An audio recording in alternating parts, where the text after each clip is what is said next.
During our stay at Ulm, the Prussians suddenly conceived the idea that they had an ancient inheritance of glory to defend.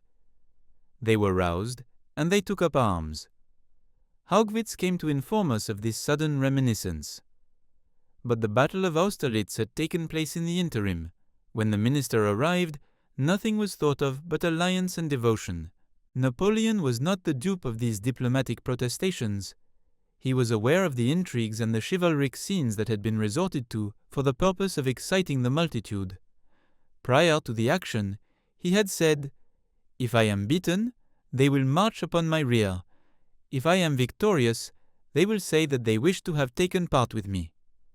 They knew not how to choose either peace or war, and they watched the progress of events. This indirect policy was not without its effect. It cost them Anspach, Bayreuth, a part of the Grand Duchy of Berg, and their possessions in Westphalia. They became enraged. I was sent to Hanover, which we had abandoned to them. The ostensible motive of my journey was the delivering up of the fortress of Hameln. Its real purpose was to learn the state of the public mind. I was directed to discover what was the general opinion with regard to the Prussians, whether war was spoken of, whether the army wished for it, and finally, to buy up at Hamburg all the pamphlets against Napoleon and France which I could procure. My mission was not difficult to execute. The Prussians were exasperated and insolent. The Hanoverians detested them. The north of Germany, however, relied on Prussia, whose power remained undiminished. The Count of Schulenburg was governor of King William's new acquisition. He gave me rather a cold reception. Our success at Ulm and Austerlitz appeared to him but indifferent. The latter battle, he affirmed, was indecisive. He said it was like the Battle of Zorndorf, which was fought by Frederick the Great against the Russians, and in which Count Schulenburg had himself been engaged. "What sort of victories would he have?" said the Emperor when I told him this anecdote. I went from Hanover to Hamburg, where I found Bourrienne. Here I was well received, and I knew the reason why. I returned to France, and on my way passed through Münster, where I saw General Blücher, whom I had known some years before. I paid him a visit. He was not well disposed towards the French, yet he received me with a great deal of civility. I remained a week with Augereau at Frankfurt in order to see and hear all I could, for such were my instructions. Napoleon had just made a demand for contributions on that town, and the inhabitants were alarmed lest they should be obliged to pay them. We occupied Darmstadt. Marshal, who had established his headquarters in the capital of that principality, was neither a favorite with the court nor with the people, and his staff was still less liked. The Grand Duchess sent me an invitation through Augereau, who seemed to be partial to that country. I declined it, not having any instructions to that effect. She commissioned him to transmit to me her complaints. They were very severe. I departed for Wesel. I was to examine the state of feeling in that quarter, which was already occupied by our troops. On my return, I gave Napoleon an account of all that I had seen and heard. I concealed nothing from him. I spoke particularly in behalf of Darmstadt, but he was enraged against the Duchess. She had written a terrible letter to the King of Bavaria relative to what she termed the ill-assorted union of her niece Augusta with Prince Eugene. Among other insulting expressions, she made use of the words horrible marriage. The Emperor, who conceived that the glory of having achieved great deeds was well worth the advantage of having descended from those who probably had no glory to boast of, could not pardon the feudal prejudices of the Duchess. He was on the point of depriving her of her states, but Maximilian interceded for her, and she escaped with the punishment of a 6-month occupation by our troops. That is to say, her people were obliged to atone for the offense which her vanity had led her to commit. Scarcely a fortnight had elapsed since my return to France. The court was at Saint-Cloud, and Napoleon was at the theatre. In the middle of the performance, he received a dispatch from the Grand Duchy of Berg. He opened it. It contained an account of an attack made on our troops by some Prussian detachments. "I see," said he. "They are determined to try us. Mount your horse and seek the Grand Duke at Neuilly. Murat was already acquainted with the affair. He came immediately. Napoleon conversed with him for an instant, and gave me orders the next day to take the command of the military division at Strasbourg, to organize battalions and marching squadrons at that place, to direct them in succession upon Mainz, and to send to the latter place a large quantity of artillery. The infantry embarked on the Rhine in order to arrive earlier at the place of their destination. I corresponded directly with Napoleon. I employed couriers, telegraphs, and all the most speedy modes of communication. I could not venture to put 100 men in motion, to change the place of a gun, or to move a musket, without informing him. I had been 2 months engaged in these preparations when he arrived at Mainz, whence he wrote to me to join him at Würzburg. He sent me a letter for the Grand Duke of Baden, and directed me to deliver it to the prince myself. The object of this letter was to request him to send his grandson, the present Grand Duke, to the army. I found the venerable old man in his ancient castle of Baden. He seemed at first much affected by the contents of the letter, but he soon made up his mind to send the young prince, and he ordered preparations for his departure. He did me the honor to recommend his grandson to me in a very affectionate manner. The prince set out on his journey 2 days afterwards and joined us at Würzburg. The King of Württemberg was already there. He had just determined on his daughter's marriage with Jerome. Napoleon was in particularly good humor. The alliance pleased him. He was no less satisfied with the Grand Duke, for Murat had singularly prepossessed him in favor of that prince. In a letter which Murat addressed to the Emperor some days before, he said, "I waited on the Grand Duke of Würzburg, whom the letter and the news which I communicated to him, that the treaty admitting him into the Confederation had been signed at Paris, have relieved from the greatest anxiety, for he very much dreaded not being received into the Confederation. He seemed particularly affected by the sentiments of goodwill on the part of your Majesty which I expressed to him. He evinces the greatest readiness to contribute everything in his power to the service of the army. Today, his admission into the Confederation of the Rhine was proclaimed. Every preparation has been made for receiving your Majesty at the castle, where nothing seems to be neglected, which may render your stay here convenient and agreeable." We had yet received no positive information with regard to the Prussians. We did not know whether they were on the road to Magdeburg, in Saxony, or at Gotha, or even what the extent of their force was. We had, however, a sufficient number in the field. Gentlemen are not more scarce on the other side of the Rhine than elsewhere, but the reports were so contradictory that it was impossible to form any distinct idea on the subject. At one time, it was said that the enemy's advance guard was at Hof, that Coburg and Memmingen were occupied, that the Prussians avoided partial actions and wished to try their fortune in a pitched battle. At another time, it was affirmed that Hohenlohe was advancing on Schleiz, that Ruschel had formed his junction, that the Queen had gone to Erfurt, and that the headquarters were removed from Hof to Nauenburg. This arrangement did not correspond with the nature of the places. It seemed inconceivable. We were as uncertain with respect to the extent of the enemy's forces as we were concerning their line of operations. Amidst all these various accounts, we learned that Kronach was occupied. The Grand Duke sent to inform us that the citadel was under repair and would soon be in a state of defense. Napoleon was astonished that the Prussians had not made themselves masters of it. "What could have prevented them?" said he, "since they absolutely wanted war? Was it the difficulty of the attempt? The place was destitute both of provisions and artillery. They had sufficient courage for the enterprise. Did they not consider the place of sufficient importance to try to secure it? That fort commands 3 great outlets, but these gentlemen care little about positions. They are reserving themselves for grand strokes. We will give them what they want." Napoleon, every moment, received accounts of the Prussian army. Ruchel, Blücher, and the Duke of Brunswick were impatient to commence the war, and Prince Louis was even more so. He urged and hastened hostilities and feared to let the opportunity escape. He was, besides, a man of great courage and talent. All accounts agreed on this point. Napoleon, who did not dislike this petulant eagerness, was conversing with us one evening respecting the generals of the enemy's army. Someone present happened to mention Prince Louis.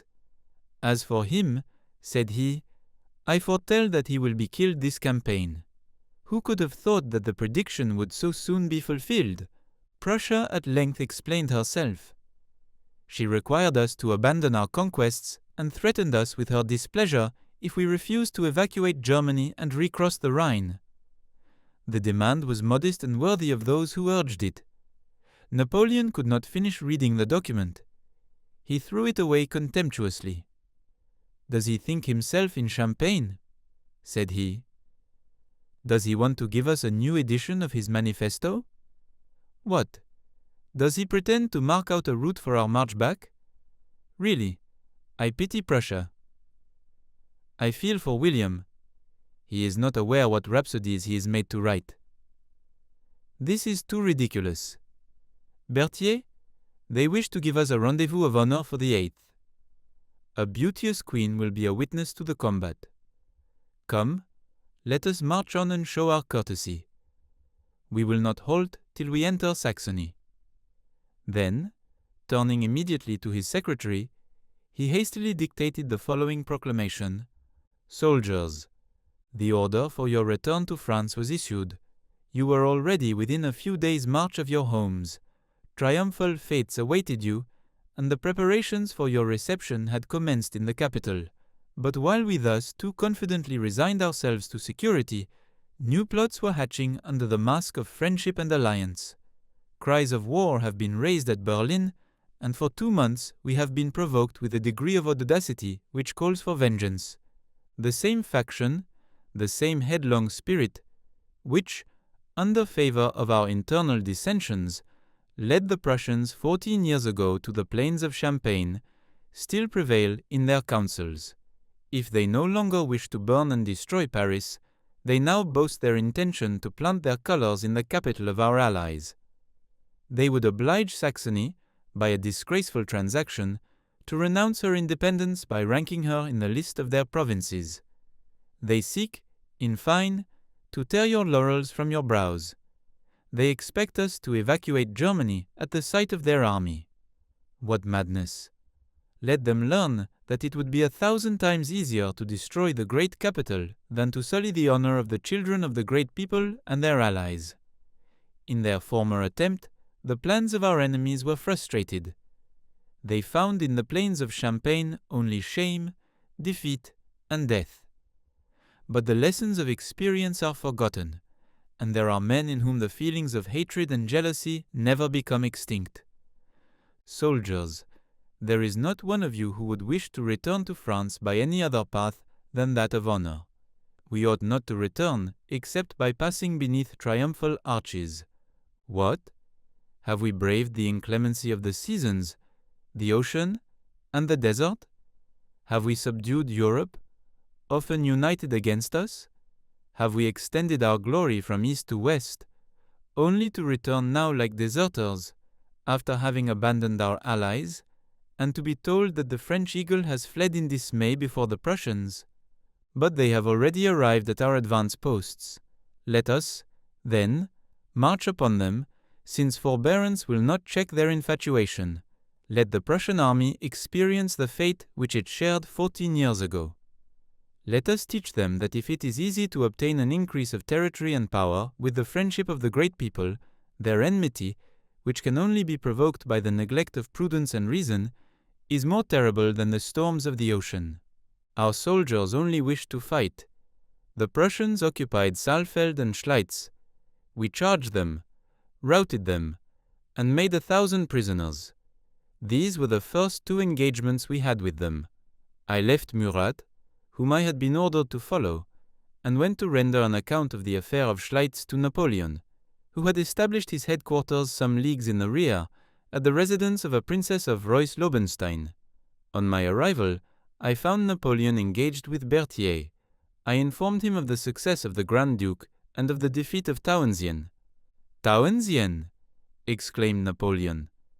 one of the Prussian intriguers. It was well worth our while to urge on the war to such a length. He told me I might retire and take some rest, as I should be roused in a few hours to set out on a mission. I had no idea where I was to go. I was called about 5 o'clock. The Emperor gave me a letter for King William, who at that time, I believe, held his headquarters at Sondershausen. "You must go," said he, "as fast as you can after the King of Prussia, and deliver to him this letter from me. I ask him once more for peace, though hostilities have already commenced. You must endeavor to convince the king of the danger of his situation and the fatal consequences which may result from it. You will return immediately and bring me his answer. I shall now march on Jena." Our baggage was still in the rear. I had no carriage, but I procured one from the coach-house of the Princess of Reuss-Lobenstein, put 4 good horses to it, and started about 6 o'clock. Before I had proceeded a league on my journey, Napoleon sent after me. I returned and went to his study, where he had been occupied the whole of the night.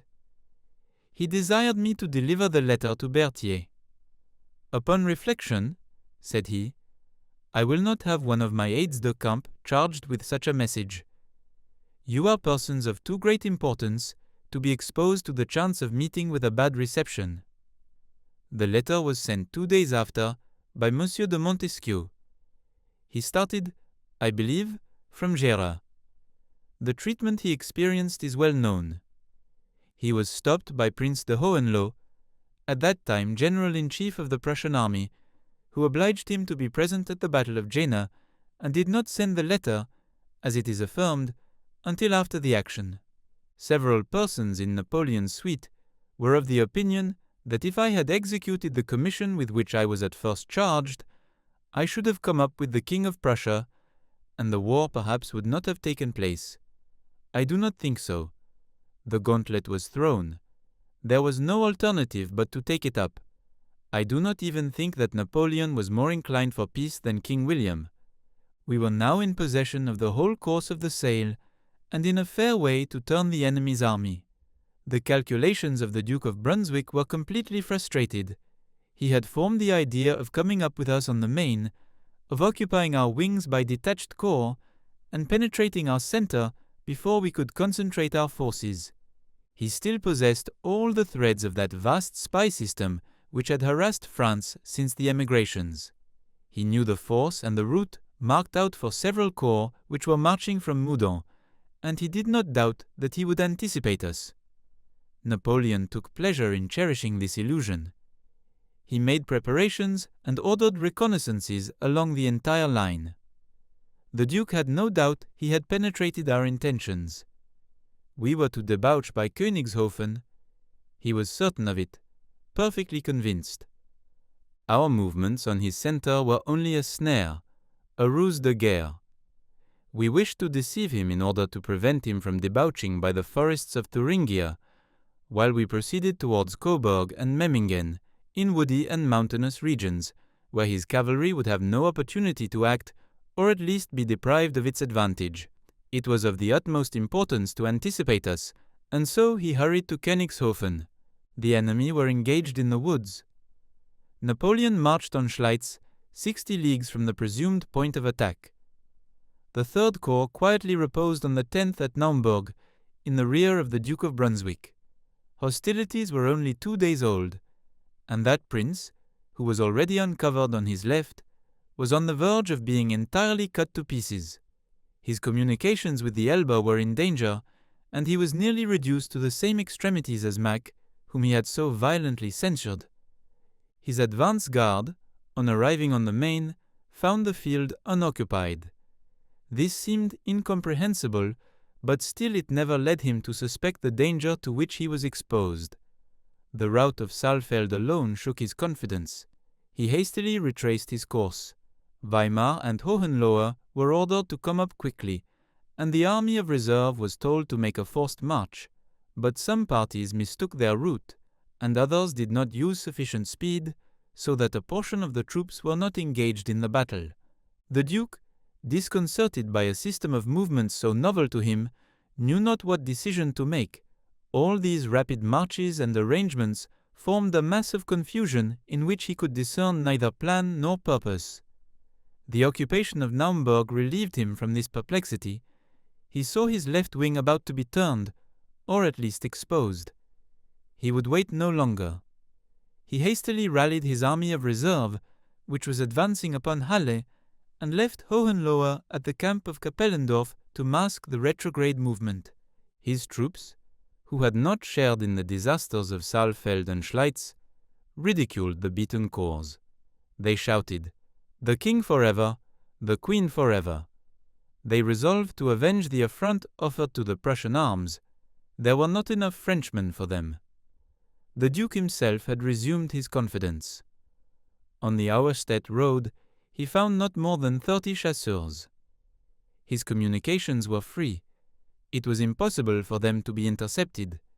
It was not easy to surprise a skillful maneuversman like the Duke. Hohenlohe's Prussians were encamped behind the heights of Jena. Their masses extended as far as the eye could reach and were prolonged beyond Weimar. Napoleon reconnoitred them on the evening of the 13th and fixed the attack for the following day. That night, he distributed orders for the movements of the different corps. As for Davout, he said, he must march on Apolda so as to fall on the rear of the enemy's army. He may take whatever route he deems most expedient. I leave that to himself, provided he take part in the battle. If Bernadotte is nearby, he may support him. Berthier, issue instructions accordingly. It was 10 o'clock at night. All the arrangements were made, and yet the general commanding the enemy's force flattered himself with the hope that we could not debouch. But the axes of the pioneers removed every obstacle. The rock was cut, and trenches were opened. The action commenced on the right and the left. The conflict was terrible. Davout, in particular, was placed in a situation in which a man of less firmness might have found his courage fail him. Bernadotte refused to support him. He even forbade 2 divisions of the reserve cavalry, which were not under his command, from taking part in the action. He paraded around Apolda, while 26,000 French troops were engaged with 70,000 picked men commanded by the Duke of Brunswick and the King of Prussia. But this only added to the glory of the commander whom it might have ruined. Davout's plans were so well laid, his generals and troops deployed with such skill and courage, that Blücher, with his 12,000 cavalry, did not succeed in cutting off a single company. The king, the guards, and the entire army attacked our troops without better success. Amidst the deluge of fire that surrounded them on all sides, the French preserved all their national gaiety. A soldier, whom his comrades had nicknamed the Emperor, impatient at the obstinacy of the Prussians, exclaimed, "On with me, grenadiers! Come, follow the Emperor!" He rushed into the thickest part of the battle. The troop followed him, and the Prussian guards were broken through. He was made a corporal. His friends remarked that he only lacked the protectorate. At Jena, the victory had been no less brilliant. The rout was complete and general. The enemy fled in the utmost confusion. In the evening, I was directed, together with the Grand Duke, to pursue the remnants of the Prussian army. We captured some Saxon battalions, and we entered alongside them into Weimar. We stationed our posts in front of the town, dispatched some cavalry parties on the Erfurt road, and presented ourselves at the castle. Monsieur de Pappenheim, whom I remembered having seen in Paris, came out to meet us. He was quite alarmed, but we assured him there was no cause for concern. The entire court, except for the Grand Duke and his family, was at Weimar. The Duchess received us with perfect politeness. I was acquainted with several ladies of her suite, one of whom later became my sister-in-law. I endeavored to calm their fears. They took courage. A few minor disorders took place, but nothing of significance. Murat took up his quarters at the castle. I set out to join Napoleon at Jena, in order to give him an account of the evening's events. He did not expect the pursuit to go beyond Weimar. He was highly satisfied. The courage of the Duchess astonished him. He did not imagine the court would have stayed to await his arrival. He did not like the family. He often repeated this. The night was far advanced, and Napoleon had just received dispatches from the Second Corps. Davout, he said to me, has had a terrible engagement. He had King William and the Duke of Brunswick opposed to him.